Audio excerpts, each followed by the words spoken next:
Welcome to the पाठशाला। जैसा कि आप लोग जान रहे हो कि हमारी रिवीजन क्लासेस चल रही है। आज का क्लास हमारा 2 है। फर्स्ट क्लास हम कर चुके हैं। आज का जो रिवीजन क्लास है वो दरअसल इंग्लिश ग्रामर के बेसिक कॉन्सेप्ट पे है। इस पे बहुत सारे क्वेश्चन पूछे जाते हैं, जो आपका सेंटेंस इंप्रूवमेंट होता है या फिल इन द ब्लैंक्स होता है या फिर एरर वाला पार्ट होता है।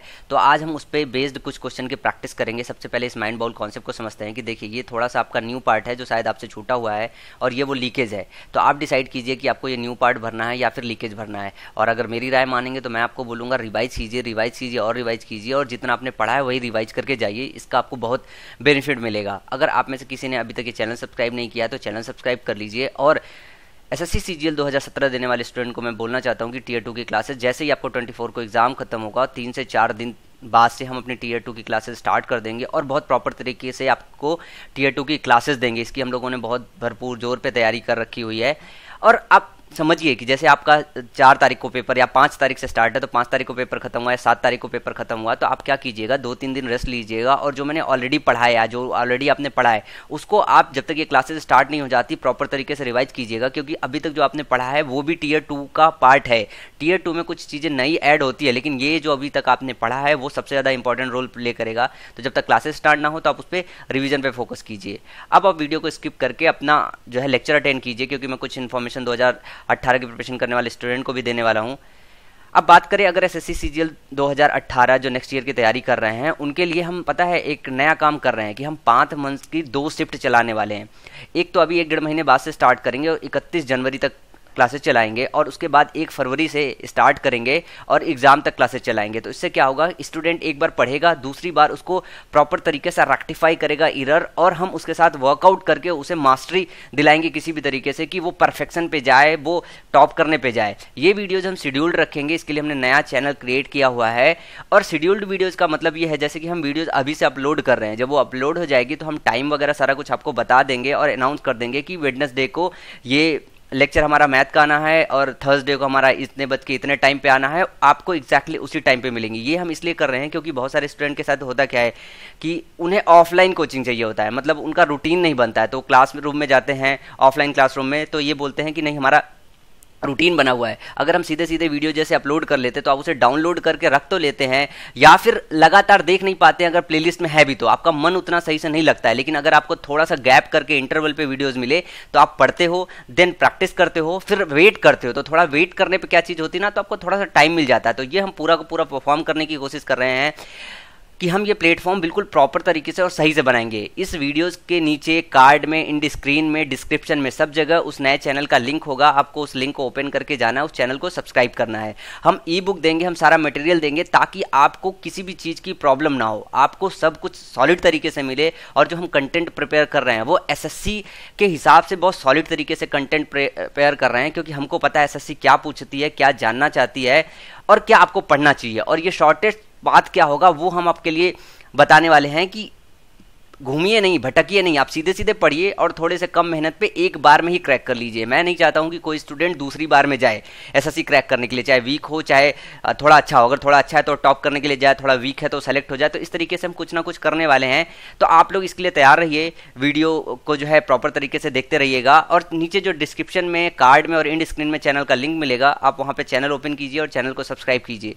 तो चलिए बात करते हैं आज के रिविजन क्लासेस की। ये कुछ क्वेश्चन लिए हैं मैंने, ये बेसिक कॉन्सेप्ट पे है, थोड़े ट्रिकी हैं, बहुत ज़्यादा ट्रिकी नहीं है पर थोड़े ट्रिकी है। एसएससी सीजीएल ध्यान रखिएगा इसी तरीके के क्वेश्चन पूछती है, बहुत लेंदी क्वेश्चन नहीं पूछती है, छोटे छोटे क्वेश्चन पूछती है और वो ट्रिकी रहता है। तो मैं यहाँ पे थोड़ा सा स्क्रॉल कर रहा हूँ। आपको क्या करना है, इनको जो है एक बार खुद से अटेम्प्ट करना है, देन मैं अभी आपको इनके सोल्यूशन देता हूँ और फिर आपको मिलाना है कि कितना आपका प्रिपरेशन है, कितना आपका सही हो रहा है, कितना आपका सही नहीं हो रहा है। ये वीडियोस लेक्चर थोड़े से छोटे रखने की कोशिश कर रहा हूँ, 15 मिनट 17 मिनट तक की, ताकि आपका बहुत ज़्यादा टाइम किल ना हो और प्रॉपर तरीके से रिवीजन हो पाए।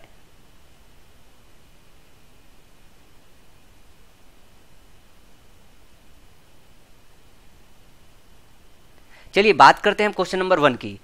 सबसे पहला क्वेश्चन है, यह है according to me C is sick. आपको अगर मेरी क्लास का लेक्चर याद होगा तो मैंने ये बताया था कि अकॉर्डिंग टू मी सही है या गलत है। मैंने बताया था कि अकॉर्डिंग टू मी नहीं लिखते हैं, अकॉर्डिंग टू मी की जगह लिखते हैं इन माई ओपिनियन। तो आपका जो सेकेंड पार्ट है इन माई ओपिनियन, ये आपका सही पार्ट है। तो ये थोड़ा सा क्वेश्चन इसलिए ट्रिकी है क्योंकि ये पता होना चाहिए आपको कि अकॉर्डिंग टू मी नहीं लगता है, इन माई ओपिनियन लगता है। नेक्स्ट है, it brings to make quarrel, it brings to make quarrel. ये भी क्वेश्चन थोड़ा सा ट्रिकी है, आपको जानना पड़ेगा। अब जैसे it wants, it needs, confusion कहाँ होता है, इट नीड्स में या फिर इट टेक्स में। तो ध्यान रखिएगा कि जब इस तरीके का क्वेश्चन हो, इट टेक्स लगता है यहाँ पे, it takes to make quarrel, ध्यान रखिएगा। नेक्स्ट है our knowledge of history does not come to our help and sometimes we even fail to remember who invented America. अगर जो आपने वकैब की क्लास की थी, अगर वकैब की क्लास में अगर आपको याद नहीं होगा कि इन्वेंटेड और डिस्कवर्ड में थोड़ा सा फ़र्क होता है।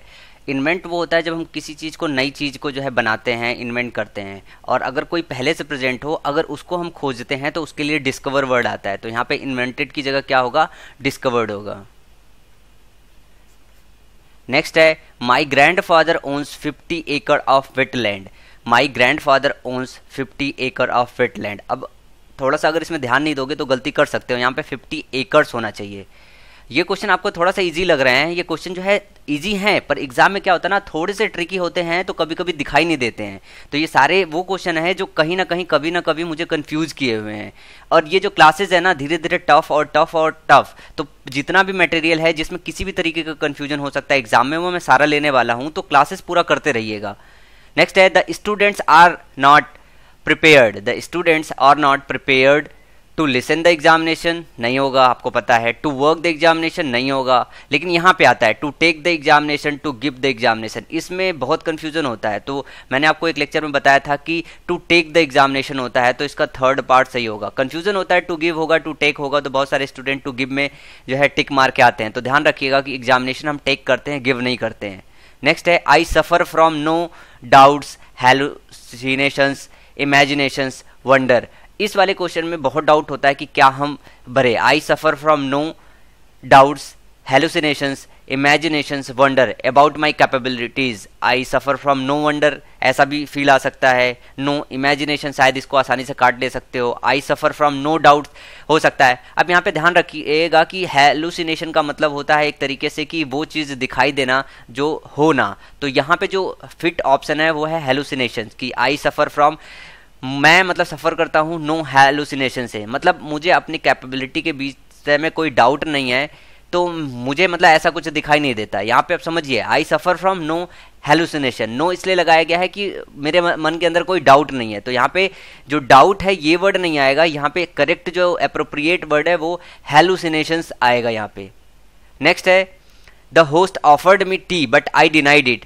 मैंने आपको कई सारा वर्ड बताया था, डिनाइड, रिजेक्टेड, रिफ्यूज्ड। तो याद रखिएगा कि जब कोई ऑफर आपको मिलता है तो आप क्या करते हो, उसको रिफ्यूज करते हो, डिनाई नहीं करते हो। डिनाई मतलब होता है खंडन, जब आपके ऊपर आरोप लगता है उस केस में आप डिनाई का इस्तेमाल करते हो। नेक्स्ट है sordid and sensational books. Sordid मतलब होता है घिनौना, सेंसेशनल आप जानते हैं, sensational books tend to vitiate the public taste. Vitiate का मतलब होता है एक तरीके से करप्ट करना, भ्रष्ट करना।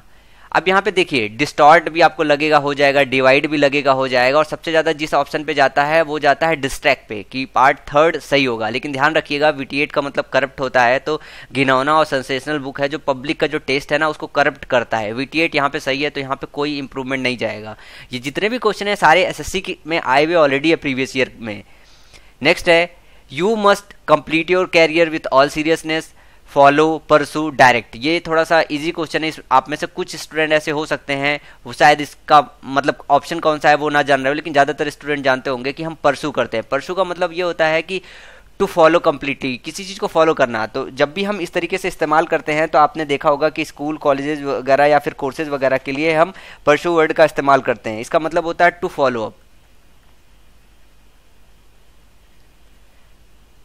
तो यहाँ पे जो होगा वो परसू होगा, you must pursue your career with all seriousness. Next है we all provide you with loan provided you have sufficiently collateral to pay it back. अब इसमें क्या है ना कि ये जो ऑप्शन है यहाँ पे आपको ध्यान से देखना पड़ता है कि कहाँ पे हमें एडवर्ब की जरूरत होती है, कहाँ पे एग्जेक्टिव की जरूरत होती है। तो यहाँ पे कोलेटरल क्या है, आपका एक नाउन है, इसको क्वालिफाई करने के लिए आपको चाहिए एग्जैक्टिव, और यहाँ पे इस्तेमाल क्या किया गया है, एडवर्ब। तो एल वाई हटाना पड़ेगा, sufficient collateral to pay it back होना चाहिए। तो यहाँ इस वाले पार्ट में, बी पार्ट में एरर है, तो ध्यान देना पड़ता है कि कहाँ हमें एग्जैक्टिव का इस्तेमाल करना है, कहाँ हमें एडवर्ब का इस्तेमाल करना होता है। मैंने अपनी ग्रामर की क्लासेस में जो 50 डेज की क्लासेस थी तो उसमें मैंने एडवर्ब और एग्जैक्टिव नहीं पढ़ाया हुआ था, लेकिन उसके पहले मैं ऑलरेडी इस पे जो है लेक्चर प्रिपेयर कर चुका हूँ जो मेरे प्लेलिस्ट में है। नेक्स्ट है शिप्स आर, ये 2016 का क्वेश्चन है। Ships are sailed by giant engines, driven by giant engines, pulled by, dragged by. Sail का मतलब होता है कि आप जानते हो ना जहाज वगैरह जो होते हैं, जैसे एक जहाज हो गया जिसमें सेल किया जाता है। सेल कब किया जाता है? जब होते नहीं, एक बंदे बैठे रहते हैं और ऐसे निकला रहता है, उनके पास एक होता है ना लकड़ी का बना रहता है, तो ऐसे ऐसे पानी में ऐसे ऐसे करके फिर सेल कर रहे होते हैं, तो बोट वगैरह सेल करके लेके जाते हैं। लेकिन जब इंजन की बात आए तो इंजन क्या होता है? हमेशा ड्राइवन होता है।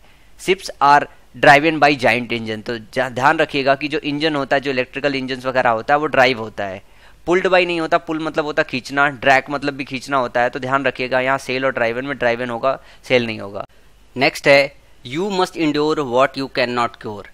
ये मतलब एक फ्रेज होता है, फ्रेज का डिस्टॉर्टेड फॉर्म है, सेंटेंस को चेंज कर दिया गया है। सेंटेंस एक फ्रेज आता है, फ्रेज ऐसे होता है what can not be cured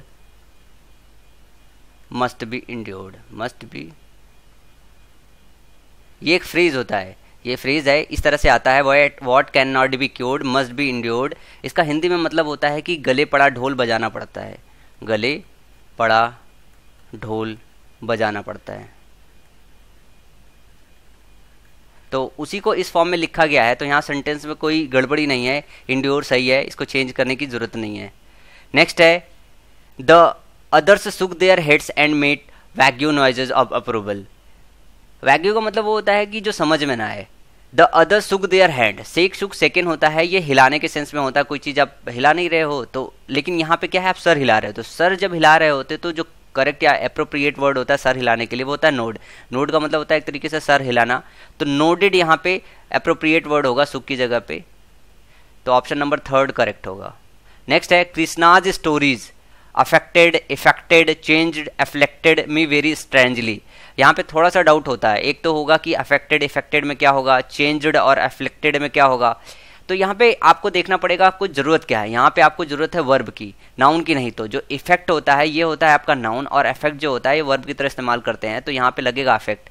afflicted मतलब होता है दुख से भरा हुआ, चेंज का मतलब जानते हैं आप लोग कि किसी चीज़ को चेंज करना, अफ्लेक्ट का मतलब दुख से भरा हुआ। तो Krishna's story affected me very strangely, तो अफेक्ट पहुंचाया मेरे ऊपर, मतलब एक तरीके से कुछ ना कुछ मेरे दिमाग में उसका असर पड़ गया। तो यहाँ पे जो अप्रोप्रिएट वर्ड होगा वो होगा सेकंड। और ध्यान रखिएगा जब इस तरीके के ऑप्शंस आपको मिले कि दो आपस में एक दूसरे के सिमिलर हो, जैसे यहाँ इफेक्टेड और अफेक्टेड है, तो इसी में से कोई ना कोई ऑप्शन होता है, बस उसमें आपको वर्ब और नाउन अप्रोप्रिएट क्या चीज़ वहाँ पे फिट होनी है वो चीज़ देखनी होती है।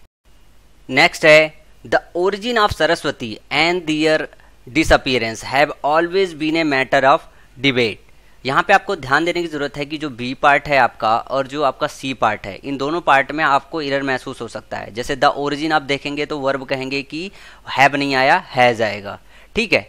और यहाँ पे एक चीज़ और अगर ध्यान देंगे तो द ओरिजिन ऑफ सरस्वती, तो सरस्वती के ओरिजिन की बात हो रही है, एंड दियर डिसअपीयरेंस, तो सरस्वती के लिए यहाँ पे दियर इस्तेमाल किया गया है। तो ध्यान रखिए कि सरस्वती आपका सिंगुलर है तो इसके लिए दियर नहीं आएगा। और दिमाग में दूसरा डाउट होता है, अगर आपको इसको सेंटेंस इंप्रूवमेंट में आता है तो हर लगाएं या फिर इट्स लगाएं।